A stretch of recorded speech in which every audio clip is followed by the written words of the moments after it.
vlog-எல்லாம் start பண்ணிட்ட போல. சும்மா தான் ஆஸ்திரேலியா வந்து 3 மாதம் ஆச்சு, ரொம்ப வெட்டியாக போகுது. சரி ஏதாவது புதுசாக ஆரம்பிப்போமேன்னு தான். சரி நான் கொஞ்சம் கொஸ்டின்ஸ் கேட்குறேன். இது வந்து நம்ம கொஸ்டினர் செஷன் மாதிரி. இப்போ நிறைய பேர் வெளிநாட்டுக்கெலாம் போகிறாங்க. அவங்களாம் என்னமோ மோஸ்ட்டாக நிறைய பேர் எனக்கு தெரிஞ்சவங்க ஸ்டூடெண்ட் விசாவில் போகிறாங்க. மேரேஜ் ஆனவங்களாம் கூட ஸ்டூடெண்ட் விசாவில் போய் அவங்க ஹஸ்பண்ட் டிபெண்ட்டாக ஃபேமிலி டிபெண்ட்டாக கூட்டிகிட்டு போகிறாங்க. சரி, நீ வந்து எப்படி இந்தியாவிலேருந்து வரும்போதே பிஆர் வாங்கிட்டு வரணும்னு நினச்சேன்? ஆக்சுவலாக எல்லாராலையும் பண்ண முடியும். பிஆர் வாங்குறதுங்கிறது நம்ம நல்லா யோசிச்சுப்பாரு. சென்னையில் ஒரு வருஷத்துக்கு எத்தனை ஸ்டூடெண்ட்ஸ் வெளியே வராங்க? அவங்க எல்லாருமே எலிஜிபிள். எல்லா நாட்டுக்குமே டைரெக்டாக பெர்மனன்ட் ரெசிடென்சி அப்ளை பண்ணுறது. சரியா? ஓகே. ஆனால் இப்படி எங்களுக்கு யாரும் இது வரைக்கும் சொன்ன மாதிரி தெரியல. ஏன்னா அதான் சீக்ரெட் ஆஃப் ட்ரேடு. உங்களுக்கு யாருமே சொல்ல மாட்டாங்க. இப்போ கூட சொல்கிறேன், யாரெல்லாம் ஆஸ்திரேலியாவுக்கு படிக்க வரணும்னு நினைக்கிறீங்களோ அவங்களுமே டைரக்ட் பிஆருக்கு எலிஜிபிள் ஸ்டூடெண்ட்ஸ் தான். சரியா? பட் ஆனால் யாரும் அதுவும் உங்களுக்கு சொல்லிக் கொடுக்க மாட்டாங்க. மேபி நான் வந்தது காரணம் வந்து எனக்கு எங்கள் ஃபேமிலியிலேருந்து நிறைய பேர் நிறைய விஷயங்கள் சொன்னாங்க. ஸோ நான் கொஞ்சம் ரிசர்ச் பண்ணி கண்டுபிடிச்சேன். ஸோ இதில் நிறைய விஷயங்கள் இருக்குது நீங்கள் தெரிஞ்சுக்கிறதுக்கு. சரியா? ஸோ ஒரு ஸ்டூடெண்ட்டு ஒரு 23-24 வயசில் அவன் வெளியே வராங்கிற பட்சத்தில், இல்லை அவன் காலேஜ் முடிச்சுட்டு வெளியே வராங்கிற பட்சத்தில் he can apply for many type of permanent resident visas in Australia.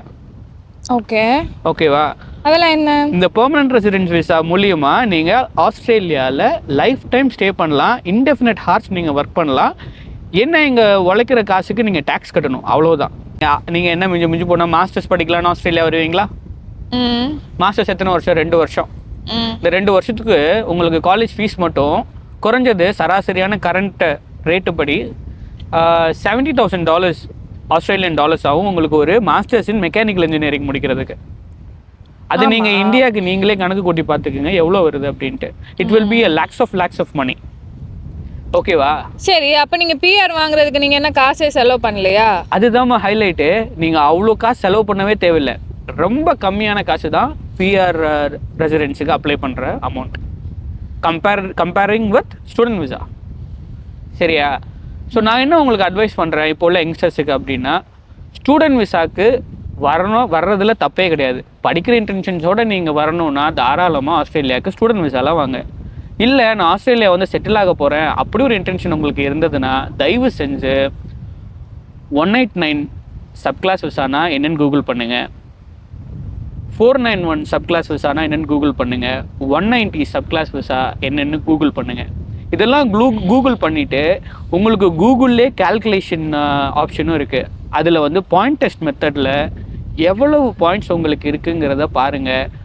எவ்வளோ பாயிண்ட்ஸ் அதிகமாக வச்சுருக்கீங்களோ அவ்வளோ சீக்கிரத்தில் உங்களுக்கு பிஆருக்கு அப்ளை பண்ணுற இன்விடேஷன் உங்களுக்கு கிடைக்கும். அது மூலிமா நீங்கள் தாராளமாக ஆஸ்திரேலியாவுக்கு வந்து இங்கேயே வேலையும் பார்த்து உங்கள் ஃபேமிலியும் கூட்டிகிட்டு வந்து இங்கேயே செட்டில் ஆகலாம். ஆனால் உங்களுக்கு வெயிட்டிங் பீரியட் நிறைய இல்லை. ஸ்டூடெண்ட் விசானா அப்ளை பண்ணி 6 மாதத்தில் வந்துடுவாங்க. ஆனால் பிஆர் விசாவுக்கு நீங்கள் ரொம்ப நாள் வெயிட் பண்ணீங்கல்ல. கிராஜுவேட் இன் மெக்கானிக்கல் இன்ஜினியரிங் நான் பண்ணியிருந்தேன். ஆப்வியஸாக இன்னொரு நாட்டுக்கு ஸ்கில்டு பர்சனை நீங்கள் வரணும் அப்படின்னா உங்களுக்கு எக்ஸ்பீரியன்ஸ் வேணும் தானே, இல்லையா? அப்போ நான் என்ன சொல்கிறேன்னா, ஆஸ்திரேலியாவுக்கு வந்து நீங்கள் படிக்கிறதுக்கு 2-3 வருஷம் வேஸ்ட் பண்ணுறதுக்கு நீங்கள் உங்களோட அண்டர் கிராஜுவேட் முடித்த உடனே இந்தியாவில் ஒரு 2 வருஷம் 3 வருஷம் எக்ஸ்பீரியன்ஸ் எடுங்க.